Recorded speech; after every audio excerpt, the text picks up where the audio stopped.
dear brother in Christ and brother in the church, or yeah, well, you're a brother. Even women are brothers in Christ because that's the status. Um, I want to address Tollhouses with you, just real quick.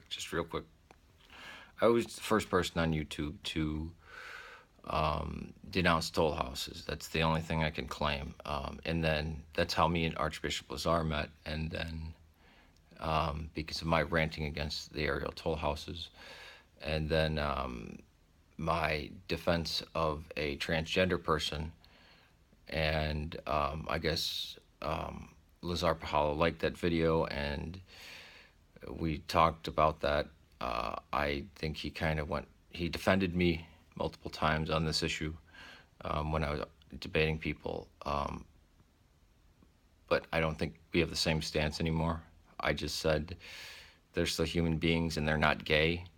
There's something new, and I just need to suspend judgment, and let's just, basically like wait till more information comes in. But I defend them as a human being, just like we're supposed to with everybody. But with the aerial toll houses, you said that the church fathers mentioned them. When I converted to Orthodoxy in 15 years ago now, right? I was warned about the toll houses. And since that time until this day, aerial toll houses are really, it's really a construction of Seraphim Rose, because yes, things get mentioned, temptation of demons. I would say purgatory is more helpful idea than aerial toll houses. I even spoke with a nun who knew Seraphim Rose, and she said, yeah, tread very lightly. If these help people with the spiritual path, that's fine. The problem that I had wrong across is the aerial toll houses doctrine as laid out by Seraphim Rose and his followers, who are the ones who demand that it is part of Orthodoxy, even though nobody heard of it for the first 1,000 years. And they had to take sentence fragments from the Philokalia and combine them all together to actually formulate this huge new doctrine. It is a stumbling block for some people. It's like saying, on top of all this stuff in Orthodox, even though toll houses are not mentioned in our funeral rite or in our liturgy at all, oh yeah, you also have to, help build a golden statue of Zeus, or else you're not Orthodox.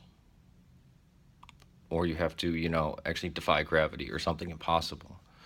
And I've seen it crack people, it break people. I've seen it break people from the church because they honestly believed that it was part of Orthodoxy, so they wound up leaving Orthodoxy because, when I first heard about it, I said, oh yeah, well, I got the book of Galatians. And the priest, Father Bill, leaned forward and said, thank you, because the way it's taught by the followers of Seraphim Rose, it does nullify everything that Christ did. And not having a problem with people believing it or not believing it, yeah, to what degree, but I think us who fight against it are not fighting against the people who, may have it as a peripheral spiritual discipline, but those who have been harassed by it and by the promoters of it. And, the really haranguing people of saying that, that when you die, the demons are more powerful than Christ, and that demons are the judge of you, not God. Not even that demons tempt you, but that you need to placate various demons, and that if you don't properly placate a certain demon, you can lose all your salvation and your faith in Christ, your baptism, the Eucharist means nothing.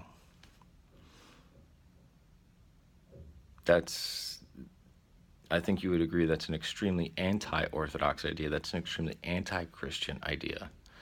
That's almost demonic. I would say it positively is demonic because it's almost teaching people to revere demons. Um, it's almost a revival of the archons of the Gnostics. So I would just ask you to be easy on those who are zealously against the Tollhouses, because they might, like I was zealous against it and still am, had seen people's faith ruined. I mean, multiple people, even families, their faith gone because they loved Orthodoxy, and then the secret teaching that a monk whispered in their ear, basically, because it comes from the monasteries, slips in, and you do this and that, and then it's like, oh well, Christ didn't save us. He didn't. Salvation, the blood of Christ, my baptism, taking the Eucharist, going to the confession, being absolved means nothing. Yeah, unless you do this stuff. No, it's a poison. Taken moderately, lightly, and used in the monasteries as a spiritual discipline and not a hard dogma, fine.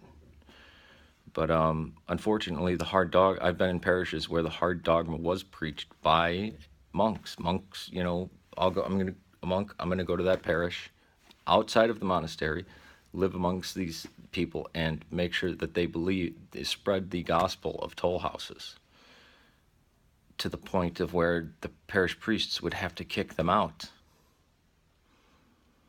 So that's just that perspective. I just wanted to give you that perspective. I actually love your channel, by the way. Peace to you.